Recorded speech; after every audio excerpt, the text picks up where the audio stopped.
Hello dear students, आज हम शुरू करेंगे टॉपिक जो कि स्ट्रेट लाइन मोशन। इस चैप्टर को हम बोलते हैं वन डायमेंशनल मोशन। इस चैप्टर के अंदर एक पार्ट आता है हमारा, वो पार्ट बच्चों को बहुत डिफिकल्ट लगता है। वो पार्ट है हमारा motion in straight line motion का ग्राफिकल रिप्रेजेंटेशन। ग्राफिकल रिप्रेजेंटेशन की जब भी बात आती है तो बच्चों को लगता है सर ये थोड़ा सा टफ हो रहा है, क्योंकि हम इसको जो रियलिटी है उसको ग्राफ पर हम प्रेजेंट नहीं कर पाते। यहीं हम लोग फंस जाते हैं कि जो रियलिटी है, जो इमेजिनेशन है हमारा, वो ग्राफ पर हम कैसे ले आए उसी पर हमको काम करना है। तो ग्राफ हमारे पास कितने तरह के होते हैं। फर्स्ट ऑफ ऑल, हम ग्राफिकली हम कैसे दिखा सकते हैं। तो ग्राफिकली हम लोग यूजुअली हम डिस्प्लेसमेंट टाइम ग्राफ लेते हैं, डिस्टेंस टाइम ग्राफ कम आता है। तो डिस्प्लेसमेंट टाइम ग्राफ सबसे पहला तरह का जो ग्राफ आता है वो आता है डिस्प्लेसमेंट टाइम ग्राफ। सेकंड आता है हमारे पास में वेलोसिटी टाइम ग्राफ, और थर्ड आता है एक्सेलरेशन टाइम ग्राफ। तो फर्स्ट ऑफ ऑल इस वीडियो के अंदर हम यही समझ ले कि डिस्प्लेसमेंट टाइम ग्राफ क्या है, वेलोसिटी टाइम ग्राफ क्या है, और एक्सेलरेशन टाइम ग्राफ क्या है। जब ये ग्राफ समझ लें, इन ग्राफ्स को हम हर तरह की मोशन के साथ रिप्रेजेंट कर लें, इतना समझ लें कि किस ग्राफ का एरिया हमारे काम आएगा, किस ग्राफ के एरिया से हम क्या कैलकुलेट कर सकते हैं, और किस ग्राफ के एंगल जिसको हम बोलते हैं स्लोप से हम कैसे फाइंड आउट करेंगे। ये सब चीजें हमारे को थोड़ा फ्रेम बनाना है। और उसके बाद अगला लेवल क्या होगा कि अगर एक्सेलरेशन टाइम ग्राफ दिया है तो मैं उससे वेलोसिटी टाइम ग्राफ कैसे निकालूं, और वेलोसिटी टाइम ग्राफ है तो मैं उससे डिस्प्लेसमेंट टाइम ग्राफ कैसे मैं इंटरप्रिटेशन करूं कि वेलोसिटी से डिस्प्लेसमेंट टाइम ग्राफ कैसे आएगा, और डिस्प्लेसमेंट टाइम ग्राफ से वेलोसिटी टाइम ग्राफ कैसे आएगा, और वेलोसिटी से एक्सेलरेशन कैसे आएगा। ये चेंजेस मोशन के साथ हम लोग कैसे लेके चल सकते हैं, थोड़ा ध्यान रखिए, थोड़ा समझिए इन चीजों को। और जिन्होंने अभी तक हमारा चैनल सब्सक्राइब नहीं किया है, हमारे चैनल को सब्सक्राइब करें, हमारा बेल आइकन दबा के रखें, ताकि आपको जब भी हमारी वीडियो आ रही हो तो वो वीडियो का आपको अपडेट मिल सके और आप हमारे से कनेक्टेड रहें। तो लेट्स स्टार्ट, ज्यादा देर नहीं लगाते, टॉपिक पर आते हैं। और टॉपिक हमारे पास कहां से आते हैं तो पहला आता है पोजीशन टाइम ग्राफ, या फिर हम बोलते हैं डिस्प्लेसमेंट टाइम ग्राफ। देखिए, सबसे पहले एक बात को समझते हैं कि what is rest and what is motion. तो रेस्ट क्या है? When the object is not changing its position with respect to its surroundings, तो हम उसको क्या कहते हैं? It is said to be at rest. अगर ऑब्जेक्ट अपनी पोजीशन को चेंज कर रही है विद रेस्पेक्ट टू सराउंडिंग्स, तो हम उसको क्या बोलते हैं? मोशन। हम सराउंडिंग्स को पीछे छोड़ के जा रहे हैं, हम आगे जा रहे हैं, और या फिर सराउंडिंग्स तो आगे जाएगी नहीं, या तो हम किसी ट्रेन में बैठे हैं, ट्रेन आगे जा रही है, ट्रेन पीछे जा रही है, पर सराउंडिंग्स के रेस्पेक्ट में हम चेंज हो रहे हैं, उसको हम क्या बोलते हैं? मोशन। अब अगर पहला ग्राफ आता है मेरे पास डिस्प्ले, एक बात और ध्यान रखें, जितने भी ग्राफ बनाएंगे हम उसमें हॉरिजॉन्टल लाइन जो होगी हमारी वो कौन सी होगी? हॉरिजॉन्टल लाइन होगी टाइम एक्सेस। एक्स एक्सेस को हम क्या लेके चलेंगे? टाइम एक्सेस लेके चलेंगे। और वाई एक्सेस जो होगा वो हमारा क्या होगा? डिस्प्लेसमेंट वाला पार्ट। जैसे यहां दिखा रखा है in this figure, the velocity of a body at rest. तो एट रेस्ट का मतलब क्या है कि मान लीजिए आपका घर किसी एक जगह पर है, आपका घर एक जगह पर है और आप अपने घर से 5 किलोमीटर दूर किसी स्कूल में बैठे हैं, अपने स्कूल में है। अब 5 किलोमीटर दूर है और आप सुबह से लेकर दोपहर तक अपने स्कूल के ही प्रेमाइसेस में है। तो घर के रेस्पेक्ट में आप किस पे हैं? रेस्ट में। भले आप स्कूल में थोड़ा थोड़ा घूम रहे हैं, लेकिन कुल मिला के आपकी जो एवरेज डिस्प्लेसमेंट है वो अपनी जगह पर बनी हुई है। आप एक ही जगह पर है, आपकी पोजीशन में कोई चेंज नहीं आ रहा। अगर आपकी पोजीशन में कोई चेंज नहीं आ रहा तो ये ग्राफ आपको क्या दिखा रहा है? That you are at rest. एक बात और समझिए कि slope of displacement time graph क्या होता है। तो पहली चीज आपको यह समझनी है कि स्लोप क्या होता है। थोड़ा मैं आपको समझाता हूं, फिर मैं स्लाइड पर दोबारा आ जाऊंगा। थोड़ा सा आपको इसको चीज को समझना होगा कि what is slope. Mathematical term है, मैथ्स में आती है, लेकिन फिजिक्स में भी यूज होगी, इसीलिए हमको थोड़ा समझाना पड़ेगा कि व्हाट इज स्लोप और डिस्प्लेसमेंट टाइम ग्राफ में स्लोप का क्या मीनिंग है। Let's start.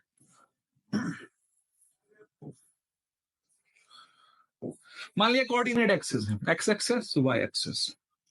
हमारे पास स्लोप का 3-4 मीनिंग है।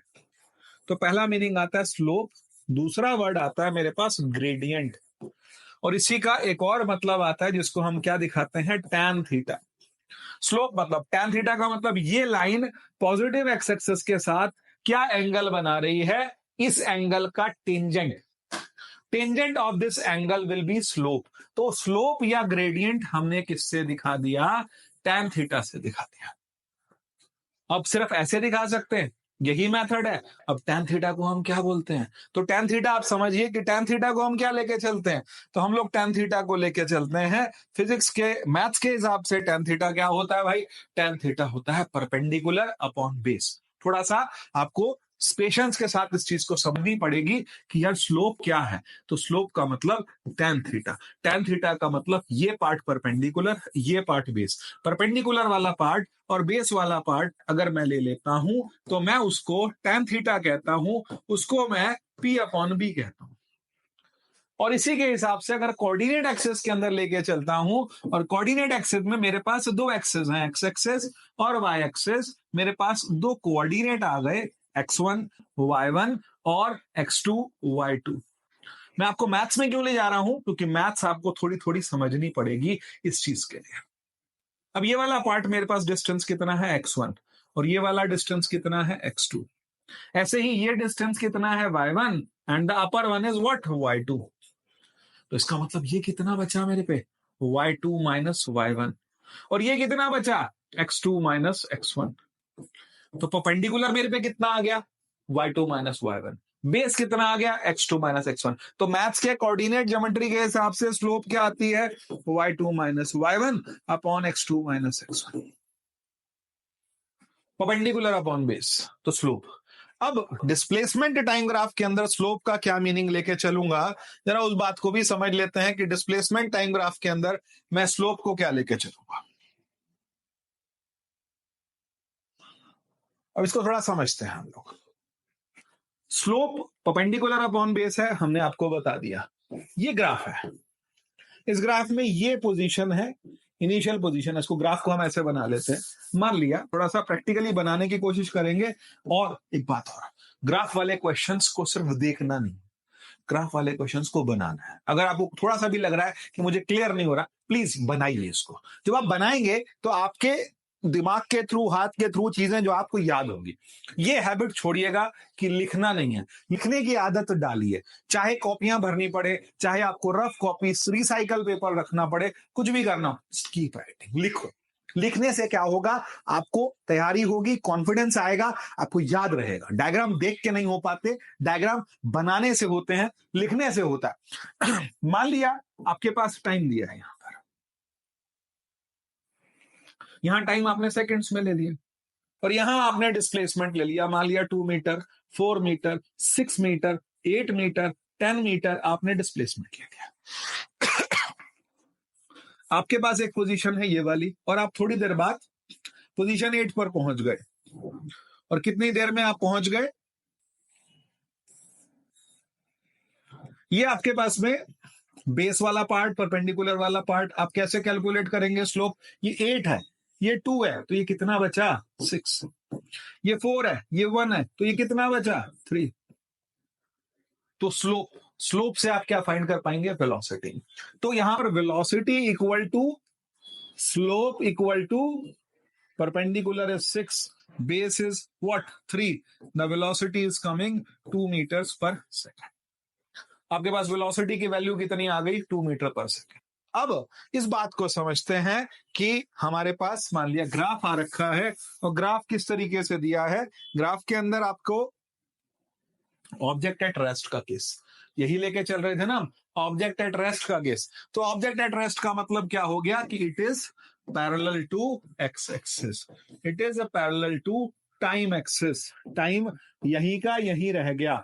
टाइम की वैल्यूज जो हैं वो तो हमारे पास चेंज हो रही हैं, लेकिन डिस्प्लेसमेंट आप विद द टाइम, आपका डिस्प्लेसमेंट चेंज नहीं हो रहा। आप जहां थे आप उसी पोजीशन पर बने हुए हैं। तो इस केस में स्लोप क्या होगा? तो भाई एक बात मैं आपको और बता दूं, स्लोप मतलब tan थीटा। आपका एंगल एक्स एक्सेस के साथ क्या बन रहा? आपका एंगल एक्स एक्सेस के साथ 0 बन रहा। तो स्लोप कितना आएगा? वेलोसिटी कितनी आएगी? Velocity is equal to slope is equal to tan 0। Here velocity is coming 0। और वेलोसिटी 0 होने का क्या मीनिंग निकालते हैं? वेलोसिटी 0 होने का मतलब object is at rest with respect to the surroundings. तो पहला ग्राफ हमने कवर किया, जिसको हमने बोला ऑब्जेक्ट एट रेस्ट। आगे चलते हैं, थोड़ा सा और नेक्स्ट स्लाइड देख लेते हैं, थोड़ा सा आगे समझ लेते हैं, फिर वापस इसी चीज पर आएंगे, क्योंकि समझना तो हमको लिख लिख करके ही है। एक और case, position time graph when object is eight infinite velocity.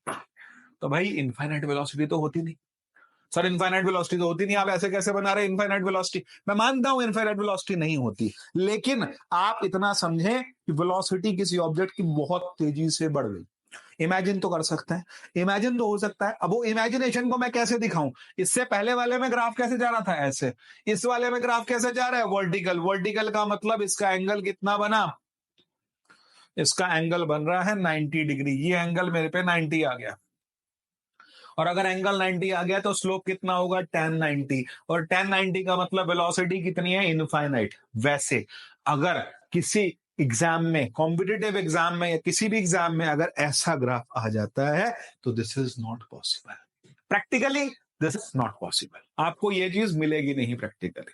तो अगर कोई ग्राफ ऐसा आ रहा है, और किसी ग्राफ के अंदर कभी कभी एक केस और आता है कि ग्राफ ऐसा जा रहा है, एक ग्राफ बहुत कॉमन है जो बहुत ज्यादा दिया जाता है डिस्प्लेसमेंट टाइम ग्राफ के अंदर, कि ये ग्राफ ऐसे बना हुआ है। तो मान लो कि ये ऐसे चला था, तो फिर पीछे गया होगा।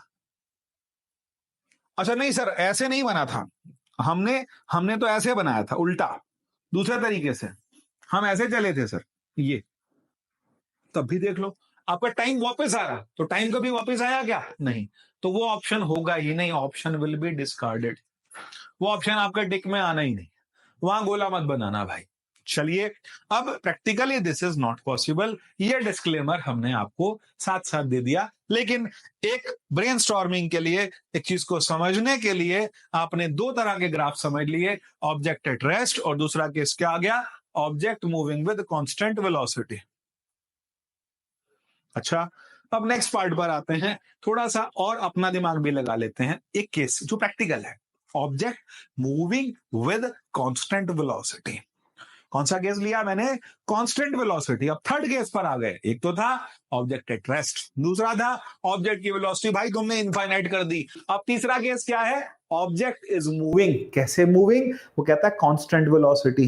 कांस्टेंट वेलोसिटी का हमेशा से एक रूल रहा है, और वो रूल क्या रहा है कि object is covering equal displacements in equal time intervals. आपके डिस्प्लेसमेंट्स टाइम इंटरवल के साथ इक्वल होंगे, आराम से बराबर बराबर डिस्टेंस और बराबर बराबर आपके पास में टाइम इंटरवल आपको लेके चल रहा है। जैसे इसका एक स्लाइड इसको इसी स्लाइड में समझ लेते हैं, थोड़ा सा क्लियर कर लेते हैं कि object moving with constant velocity का क्या केस बनेगा। Let's do it. थोड़ी देर पहले भी बताया था, टाइम आपने इक्वल सेकंड्स में 1 2 3 4 5 6 7 8 9 डिस्प्लेसमेंट 2 4 6। अगर ये वीडियो आप साथ साथ देख रहे हैं बना लीजिए, बेटा बनाएंगे तभी काम बनेगा, लिखेंगे तभी काम बनेगा। यहां डिस्प्लेसमेंट आपने मीटर्स में ले दिया, और उसके बाद अब हम क्या करेंगे, अब हमने बोला कि एक सेकंड के अंदर कितना चला, कहता 2 मीटर। 2 सेकंड में कितना चला भाई, 4 मीटर। 3 में कितना चला, 6 जी। अब हमारे पास जो ग्राफ बन के आएगा वो ग्राफ क्या होगा, जरा उसको भी समझ लेते हैं। This is coming a straight line. Straight line का मतलब क्या हो गया, और कैसा स्ट्रेट लाइन है ये, और इसका एंगल विल डिफाइन कि वेलोसिटी किसकी ज्यादा होगी, ऐसे भी समझिए। अभी थोड़ी देर में ग्राफ दिखाऊंगा अभी आपको। मान लिया ये टाइम है, जरा जल्दी जल्दी बना लेते हैं। ये 2 लाइंस हो गई, ये ए है ये बी है। ऑब्जेक्ट ए और ऑब्जेक्ट वी, इसके 2 स्लोप दिखा रखे हैं, which one has greater velocity, तो object we will have greater velocity, because tan के केस में more is the angle, more is the value of tangent, more is the value of tangent, more will be the value of more will be the value of slope. और जब slope ज्यादा होगा तो सीधा सीधा मतलब है कि वेलोसिटी बी की ज्यादा है और ए की कम है। It is calculated with the help of angles. तो एंगल से भी निकाल सकते हैं, यहां निकालना होगा तो क्या करोगे sir, perpendicular upon base. What is perpendicular, 10 minus 0. What is base, 5 minus 0. So what is velocity, 10 upon 5. It is coming how much, 2 meters per second. हमारे पास equal displacement in equal time interval, तो velocity कितनी आ गई, equal displacement in equal time interval, वो हमने calculate कर लिया। Let's come to the next part. अब नेक्स्ट पार्ट क्या आता है मेरे पास में कि अगर ऑब्जेक्ट की मोशन, ये तो हमारे पास एक केस और बना लिया हमने, इसी स्लाइड के अंदर समझ लिया कि object is covering equal distances in equal time interval, तो ये वाला पार्ट तो हो गया। तो position time graph when body is in uniform motion, slide तैयार है इसकी, समझ सकते हैं इसको। If a body is moving with uniform velocity, that is velocity remains constant with respect to time, the velocity time graph is a straight line parallel to the time axis, तो उस case में तो velocity zero थी, लेकिन यहां पर क्या है, ये पैरेलल टू टाइम एक्सिस के पैरेलल नहीं है। ये वाला केस कौन सा है, किसी एंगल पर जा रही है, या थीटा कांस्टेंट है, और अगर थीटा कांस्टेंट है तो वेलोसिटी कांस्टेंट है, और वेलोसिटी कांस्टेंट है तो इसका मतलब एक्सेलरेशन जीरो होगा। एक्सेलरेशन क्या होगा भाई, जीरो होगा। तो the line with constant slope represents uniform velocity of the particle. तो ये तो एक केस हो गया।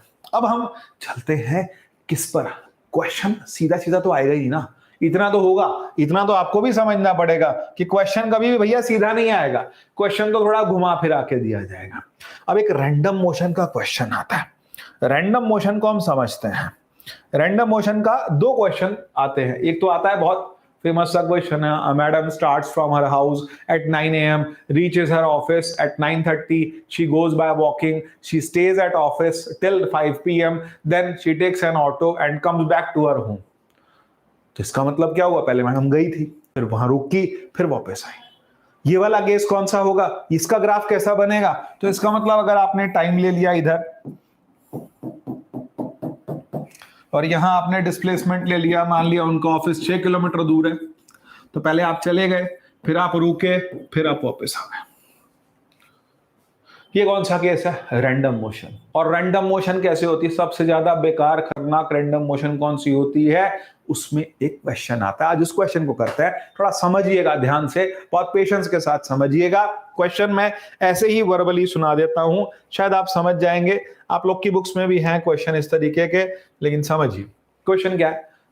अ drunkard walks in a narrow लेन, ध्यान से सुनिएगा, यहीं सुन के खत्म करते हैं। Walks in a narrow lane in such a way that he goes 5 steps forward, 3 steps backward. फिर बोलो, 5 कदम आगे, 3 कदम पीछे, फिर 5 कदम आगे, फिर 3 कदम पीछे, और उसके बाद बता रखा है कि उसका हर एक कदम कितना डिस्टेंस का है, कहता है 1 मीटर का एक कदम है। और उसके बाद एक और चीज समझे, कितना टाइम लगता है एक कदम में, 1 सेकेंड। फिर रिपीट करता हूं, a drunkard walks in a narrow lane in such a way that he moves 5 steps forward, 3 steps backward, then 5 steps forward, 3 steps backward, फिर 5 steps forward, 3 steps backward, and so on. His every step is 1 meter long and he takes 1 second to cover every step. Find. बड़ा अच्छा है, ending बढ़िया होगी इसकी, हमारे लिए तो बढ़िया है, उनके लिए अच्छी नहीं है। क्या कहता है, in what time will he fall in a pit, किसमें, गड्ढे में गिरेगा, which is 13 metre away from the starting point. Solve it graphically. तो ग्राफिकली सॉल्व करने के लिए देखो, कंपटीशन वाले को ग्राफिकली नहीं सॉल्व करना, पर कंपटीशन वाले को दिमाग तो लगाना पड़ेगा, और एकेडमिक वाले को दिमाग भी लगाना है, मार्क पे भी करना है। एक बार समझ लो, आज सीख लोगे तो कल को इमेजिनेशन क्लियर होगा, बहुत क्लियर इमेजिनेशन होगा। इमेजिनेशन क्लियर लिखने से होता है, ना कि सिर्फ रट्टा मार के बैठ जाने से नहीं होता, भूलेंगे आप। तो उसको आराम से बनाते हैं, मैं भी बनाता हूं, आप भी मेरे साथ साथ बना लीजिए। तो मैंने ये ग्राफ ले लिया,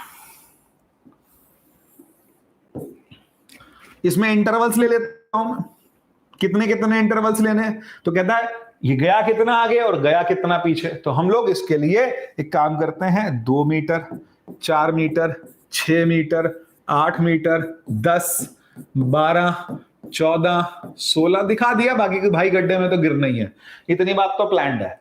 अब टाइम का केस क्या है, तो टाइम का केस है मेरे पास में, इसमें छोटे छोटे इंटरवल्स ले लेते हैं हम लोग, 1, 2, 3, 4 लेके तो ज्यादा हो जाएगा, तो फिर कितना लूं, 2, 4, 6, 8, 10, 12, 14, 16, 18, 20, 22, 24, 26, 28, 30, 32, 34, 36, किसी का हो गया हो तो कमेंट बॉक्स में भेज देंगे।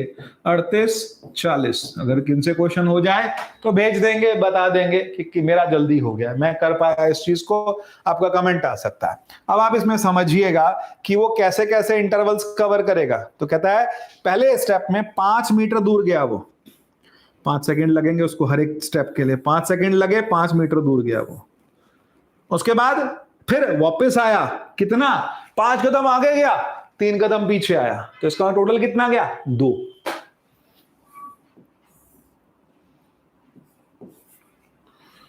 टाइम कितना लगा दिया, 8। चलते आगे, अभी गड्ढा नहीं आया।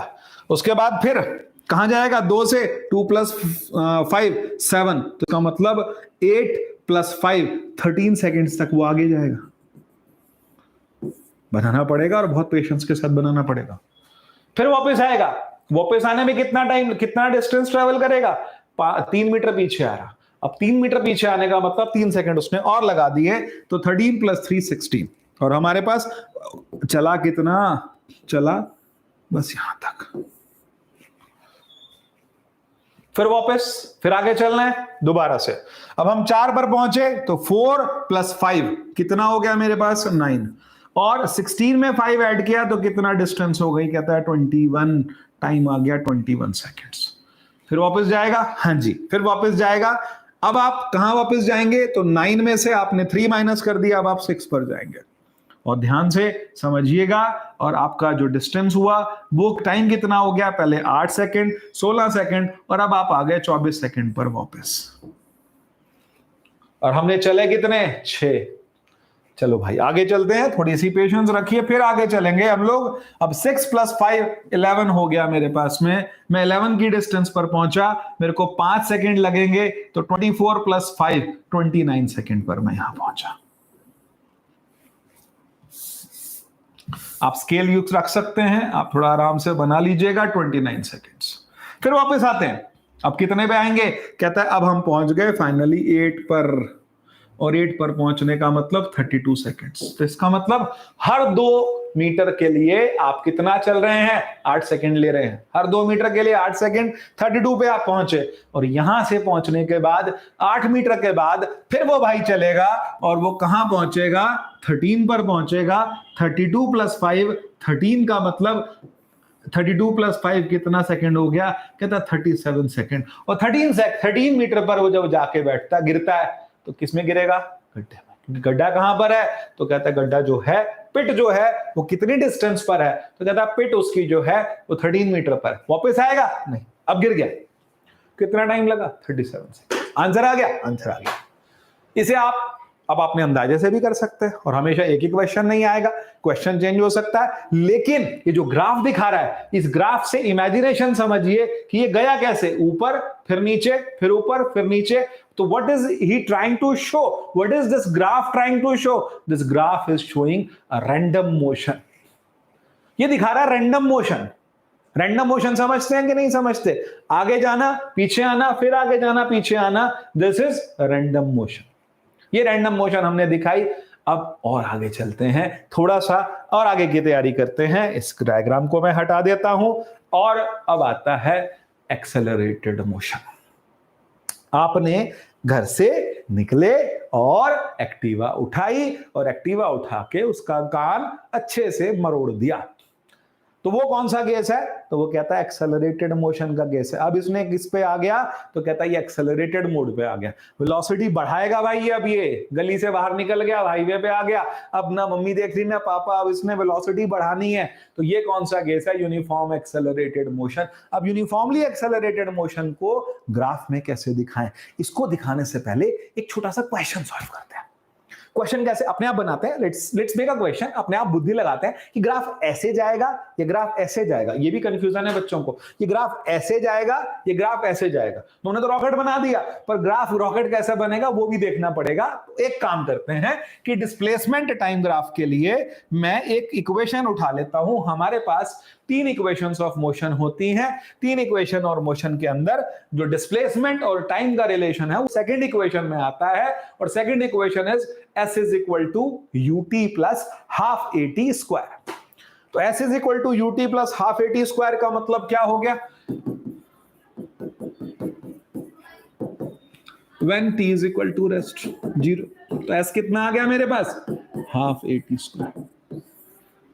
अब सीधे ग्राफ बना दे, नहीं, हम एक काम करते हैं, वैल्यूज निकालते हैं। वैल्यूज कैसे निकाले, आप एक काम कर लो, a की वैल्यू 10 ले लो और t की वैल्यू ले लो 1 सेकेंड, t की वैल्यू ले लो 1 2 3 4 अलग अलग सेकेंड्स में।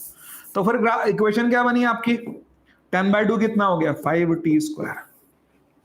अब आ जाओ काम पे, कैसे, अब हम एक टेबल बना लेते हैं छोटा सा, देखो पहले समझना है, फिर ग्राफ कैसा आएगा, फिर हमारे सबकॉन्शियस माइंड में चीजें बैठ जाएंगी कि यार ये ग्राफ तो ऐसे जाता है, ये मैंने बना के देखा, अपने हाथ से किया है और मैंने करना है, मेरे पास आज टाइम है, कल कोई एग्जाम नहीं है हमारा 1 महीने तक भी कोई एग्जाम नहीं है, नीट अभी नहीं है, जेई अभी नहीं है, अभी हो चुके हैं सारे एग्जाम, ये टाइम है प्रिपरेशन का, ये टाइम है फाउंडेशन बनाने का, और इसी टाइम पे आप नहीं पढ़ते, इस टाइम पे आप कंफ्यूज्ड है, और जब टाइम चला जाता है फिर आप परेशान होते हैं, नहीं मैंने ये नहीं करा, मेरे टीचर ने मेरे पे ध्यान नहीं दिया, मुझ पे कराया नहीं, मैं कर नहीं पाया, मेरा लक ही खराब है। भाई तुम्हारे हाथ में अपना लक, अपना टाइम है, आराम से चीजों को लिखिए, बनाइए, करके देखिए। एक बार बनाने में क्या है, टी की वैल्यू 0, एस की वैल्यू 0, टी की वैल्यू 1, एस की वैल्यू 5, 5 इंटू 1 का स्क्वायर, टी की जगह 2 रखो, 5 इंटू 2 का स्क्वायर, 5 4 20 मीटर, 5 इंटू 3 का square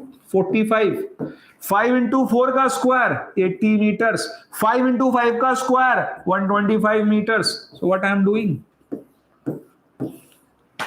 I made this graph. Graph बन गया, नहीं मेरे पास डेटा तैयार है, अब डेटा तैयार है तो मैं ग्राफ बना सकता हूं, बिल्कुल, चलिए भाई ग्राफ बनाते।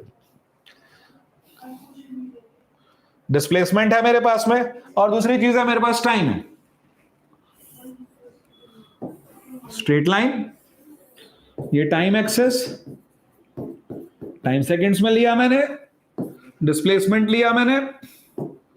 अब की बार जरा गैप अच्छा रखना, 10-10 का रख लो, 10 20 30 40 50 60 70 80 90 100, ऊपर नहीं जा पा रहे, गैप ज्यादा ले लिया।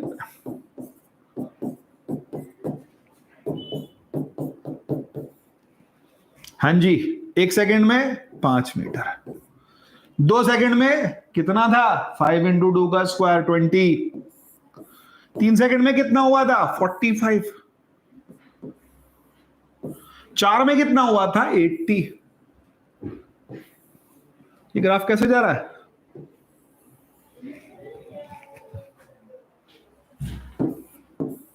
ये डिस्प्लेसमेंट टाइम ग्राफ ऐसे जा रहा है,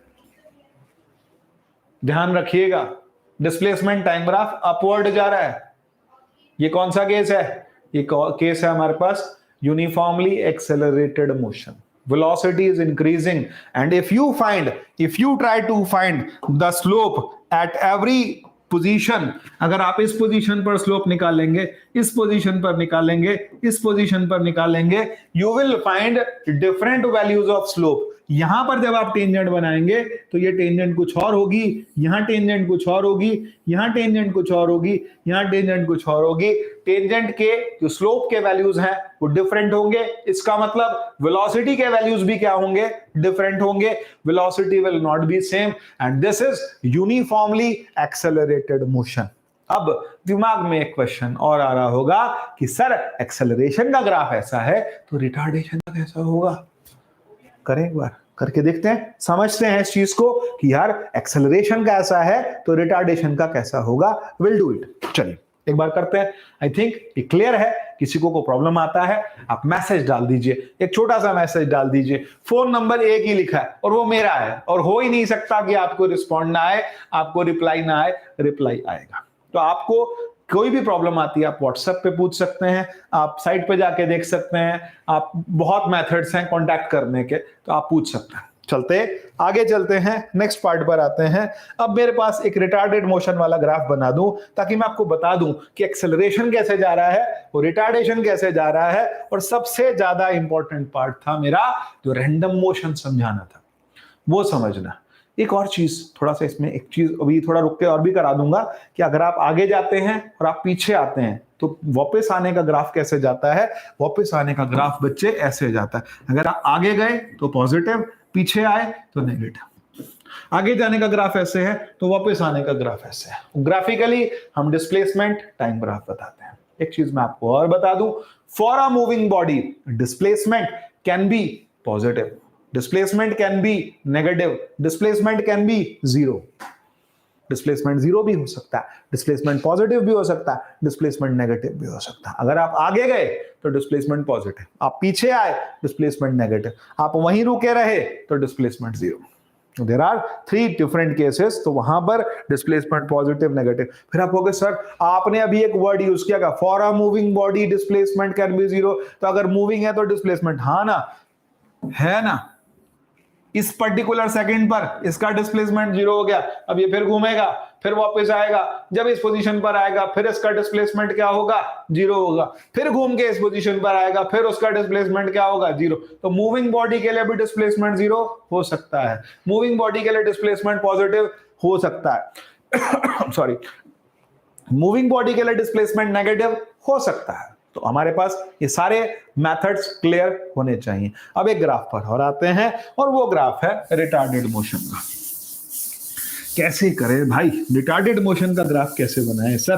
तो हम एक काम करते हैं, हम मान लेते हैं कि किसी ऑब्जेक्ट की इनिशियल वेलोसिटी 40 मीटर पर सेकेंड, उसमें जो रिटार्डेशन है वो 10 मीटर पर सेकेंड स्क्वायर का है, और उसको अब बस ये मिल गया तो वैल्यूज निकालते हैं। S इज इक्वल टू कितना था, ut minus half AT square, a की वैल्यू लगा दो तो u कितना है 40t minus 5t square. Now start putting the values, start putting the values का मतलब क्या है, हम इसके अंदर 40t माइनस 5t स्क्वायर के अंदर अलग अलग वैल्यूज लगाएंगे। S इज इक्वल टू 0 पर तो डिस्प्लेसमेंट 0, t की जगह मैं क्या लगाता हूं 1 सेकेंड, 0 पर तो सब 0 है ही, मामला लिख देते हैं ताकि कंफ्यूजन ना हो। 1 सेकेंड पर कितना होगा, 40 इंटू 1 माइनस 5 इंटू 1 का स्क्वायर, 35 मीटर दिखा रहा है। अब मैं 2 रखूंगा, 40 इंटू 2, ध्यान रखिएगा 40 इंटू 2 80 माइनस 5 इंटू 4 20, 80 माइनस 20 कितना आ गया 60। पेशेंस रखिएगा please, 3 seconds. 40 into 3 minus 5 into 3 का स्क्वायर कितना आ गया 40 इंटू 3 120 माइनस 45, 120 माइनस 45 का क्या मतलब हो गया, 120 माइनस 45 का मतलब आ गया 75 मीटर। और उसके बाद अगर आपने दिखाया 4 सेकेंड्स तो 4 सेकेंड क्या होगा, 40 इंटू 4 माइनस 5 इंटू 4 का स्क्वायर, तो 40 इंटू 4 कितना हो गया 160 माइनस 5 इंटू 16 80, कितना आ गया 80 मीटर। डिस्प्लेसमेंट के अंतराल में जो डिफरेंस है, पहले 35 था, अब 30, अब कितना रह गया 25, फिर कितना रह गया हमारे पास 15, फिर कितना रह गया 5। ये वैल्यूज याद रख लेंगे, ये वैल्यूज याद रख लीजिए, एक जगह लिख लीजिए, मैं तो मेरे को याद रखना, आपको थोड़ा याद रखना, आपने लिख लिया। अब मैं इसका ग्राफ बनाता हूं, 35 60 75 80, चलो जी 35 60 75 80 को प्लॉट करना है। Let's come to the graph now. मैं भूलूंगा नहीं भाई, 1 2 3 4 5 6 और यहां 10 20 30 40 50 60 70 80 पे ही थे हम, तो 1 सेकंड में कितना चल गया, कहता है 35, और 2 सेकंड में कितना चला, फिर 2 सेकंड में चला 35 60, फिर 75 75 80 80। ये ग्राफ भी कुछ कहना चाह रहा है, इसकी अगर भाषा को आप समझ पा रहे हैं तो ये ऐसे जा रहा है। कुछ भी मत बनाना, ध्यान देना, अपनी मर्जी से कुछ, क्योंकि आप लोग अपनी मर्जी से कुछ भी बनाते हैं, फिर बना के आते हैं, फिर बोलते हैं नहीं यार गलत हो गया, और मैंने समझा नहीं ठीक से, मुझे पता नहीं लगा। अब आप देखो ये वाला डिस्प्लेसमेंट टाइम ग्राफ कैसे है, और पिछले वाला कैसा था, पिछला याद है कि नहीं याद? ये एक्सेलरेटेड मोशन का ग्राफ है, ये रिटार्डेड मोशन का ग्राफ है, ग्राफ्स आर डिफरेंट। और रिटार्डेड मोशन का ऐसे नहीं कि ऊपर से लकीर खींच दी, आप समझते ही नहीं, आप चीजों पे टाइम देते ही नहीं। थोड़ा टाइम दीजिए, थोड़ा समझिए। हम समझाने को आपको तैयार हैं, पर धीरे धीरे इन चीजों को समझिए कि एक्सेलरेटेड मोशन का ग्राफ कैसे है और रिटार्डेड मोशन का ग्राफ कैसे है। अब देख लेते हैं स्लाइड्स क्या कहती हैं। स्लाइड्स में भी देख लेते हैं हम लोग, थोड़ा थोड़ा समझ लेते हैं। Accelerated motion, when object is traveling in a straight line with an increase in velocity at equal intervals of time, then the object is said to be in uniform acceleration. Free falling body of an object, ऊपर से गिर रही है object, जो question बनाया था मैंने वो भी वही बनाया था कि ऑब्जेक्ट ऊपर से गिर रही है और उसका एक्सेलरेटेड मोशन का ग्राफ हमने बनाया। उसके बाद नेक्स्ट पर आते हैं, नेक्स्ट आर्टिकल पे आते हैं, और नेक्स्ट आता है मेरे पास retarded motion. When theta is decreasing, so the velocity is decreasing. That means retardation is negative. पहले केस में हमारे पास एंगल बढ़ रहा था, एंगल की वैल्यूज जो थी पहले केस में क्या हो रही थी, बढ़ रही थी। यहां पर एंगल की वैल्यूज अलग अलग पोजीशंस पर बढ़ती चली जा रही थी। तो इसका मतलब क्या हुआ, एंगल की वैल्यूज बढ़ने का मतलब ये एक्सेलरेटेड मोशन का केस है, और अगर एंगल की वैल्यूज घट रही हैं तो उसका मतलब क्या है, ये रिटार्डेड मोशन का केस है। केस आता है नेगेटिव वेलोसिटी का। तो नेगेटिव वेलोसिटी का क्या मतलब है, जब पोजीशन नीचे जा रही है, पोजीशन नेगेटिव हो गई, तो इसका मतलब ये कौन सा केस होगा, नेगेटिव वेलोसिटी। अगर एंगल पॉजिटिव आ रहा है तो इसका मतलब क्या है, ये पॉजिटिव वेलोसिटी है। तो theta is constant but theta greater than 90, so we will be constant but negative. That means this line is showing the negative slope, and in case of negative slope velocity is decreasing, the graph is going like this. एक और case देख लेते हैं, इससे अगले case पर आते हैं।